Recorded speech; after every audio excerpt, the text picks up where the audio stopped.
Hello, so today we are going to be looking at the second story in our string of Robin Hood stories. So our first story, Robin of Locksley, was our introduction to who Robin is as a person, right? So this story is called How Robin Hood Became an Outlaw. And this is the story that kind of shows us how he goes from this boy that wants to win an archery contest to a criminal living in the woods, right? Because whether or not we agree with the fact that he's stealing from the rich and giving it to the poor, he is to those people a criminal, right? So they use the word outlaw. The word outlaw means outside of the law. So somebody who has committed a crime and is no longer under the protection of the king's laws, which means that if someone was to see him, they could kill him. So they'll talk about having a bounty on him, which means that the king will actually pay somebody to kill him. So if you are following, we have the story up as a PDF. It is under course materials. Otherwise, if you just want to listen, I'm right here. So how Robin Hood became an outlaw. Robin set off on foot for Nottingham with his long bow and arrows. It was a fine morning in June. The fields were green and the sky was blue. Robin was young and strong, and he felt that the world was new. He sang as he walked along the road. Soon he entered Sherwood Forest. Sherwood was a very large and old forest. It was full of great oak trees, and the sun shone through the leaves and branches onto the road. Robin knew that there were guards in the forest. They were called foresters. The foresters looked after the trees and the deer for the sheriff of Nottingham and the king. No man could cut wood or shoot deer in Sherwood. After a while, Robin came to a clearing. In the clearing were 15 men. They were eating meat pie and drinking ale from a tall barrel. These men were the sheriff's foresters. Robin knew this because the men were wearing green shirts. The color of the shirts was called Lincoln green. The men looked up when they heard Robin. "Where are you going, young boy?" one of the foresters called.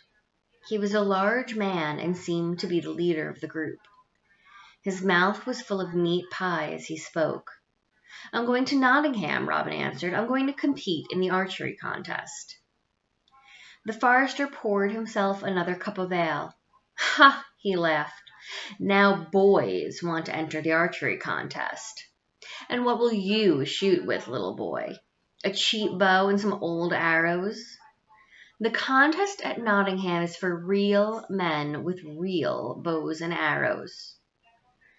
"My bow is as good as yours," Robin replied angrily, "and I can shoot farther and straighter than you." "Can you, my boy?" said the forester. "Can you shoot one of those deer over there?" The forester pointed to a herd of deer. It was very hard to see the animals because they were about 500 paces away and partly hidden in the trees. "Yes, I can," answered Robin. Then he took his bow from his back and put it against his foot. He bent the bow and fixed the string. Then he took an arrow and put it in the bow. "Those deer are too far away," said the forester to the other men in the clearing. "I'm sure that they're safe. The boy will miss, and then we will kick him on his way to Nottingham." The other foresters laughed and drank more ale. Robin pulled back on his bow and took careful aim, then released the arrow, and his bow sang as it flew toward the deer. The largest of the deer jumped up, then fell to the ground. An arrow had gone into the deer's neck. "He killed one of the king's deer," cried one of the foresters. "You'll be punished for this," the leader shouted at Robin. "The sheriff of Nottingham is my cousin, and I will take you to him. He will cut off your ears and your fingers. You will never shoot a bow again." "Let me pass," cried Robin. Then he ran into the trees. He ran as fast as he could, and he did not look back. The foresters had drunk too much ale and eaten too much meat pie. They could not run fast enough to catch Robin. I will stop him, said their leader. He took his bow and put an arrow to it. The forester shot the arrow at Robin's back, but his aim was bad. The arrow flew past Robin's ear and hit a tree. Robin turned round angrily before the forester could shoot again. He put an arrow to his bow and aimed it. He let the arrow go, and it flew through the air and hit the forester in the chest. Bright red blood ran down the man's Lincoln green shirt. The man cried out and fell down. Robin turned and disappeared into the forest. The foresters brought the dead man's body to Nottingham, and they went to the sheriff of Nottingham and told him what happened. As he listened, the sheriff's face turned dark with anger. How did this happen? He shouted. You must catch the murderer who killed my cousin and hang him. So the foresters traveled to all the towns on the far side of Sherwood Forest. Who is the young man who can shoot a deer at 500 paces? They asked the townspeople. The people of Locksley knew that there was only one young man who could shoot a deer at 500 paces. Soon the sheriff heard the name of Robin Hood. I will give 100 golden crowns to the man who brings me Robin Hood, he said to his men. He has killed one of the king's foresters and one of the king's deer, and he is an outlaw. Bring me Robin Hood of Locksley, dead or alive. And that is the second story, which we said is called How Robin Hood Became an Outlaw. And it describes our Robin in a different way. So that's gonna be one of your questions. So the Robin that we saw in the first chapter was very noble, right? And very grown up for his age. But this Robin lets the foresters kind of bait him into a fight and bait him into shooting one of the deer, which he knew was against the law. It said in one of the first chapters, right? So we're going to talk about how that now characterizes him. Now, what we talk about is direct and indirect characterization. So direct characterization is saying that I am flat out told.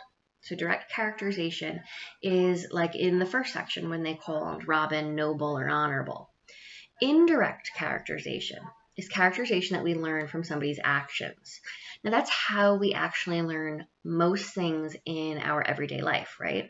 So we generally learn about people based on the things that they say and the actions that they take rather than just trusting what other people say about them.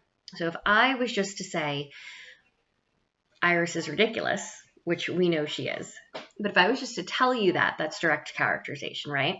If you were to watch her pushing this little thing across my table and making me crazy, then that would be indirect characterization.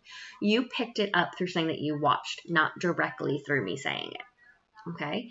So direct characterization is when we are absolutely told something.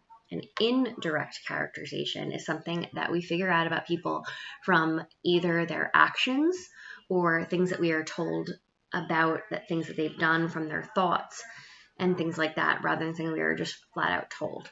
Okay, so those are two different kinds of characterizations. We're taking the word characterization and we're separating it out into two.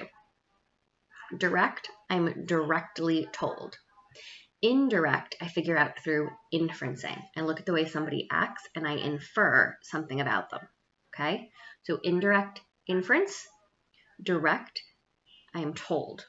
Okay, so after watching this video, I am going to post a quiz. So make sure that you take the quiz to get credit for today's story. Thank you very much. And thank you to Iris for hanging out with us. Talk to you guys soon.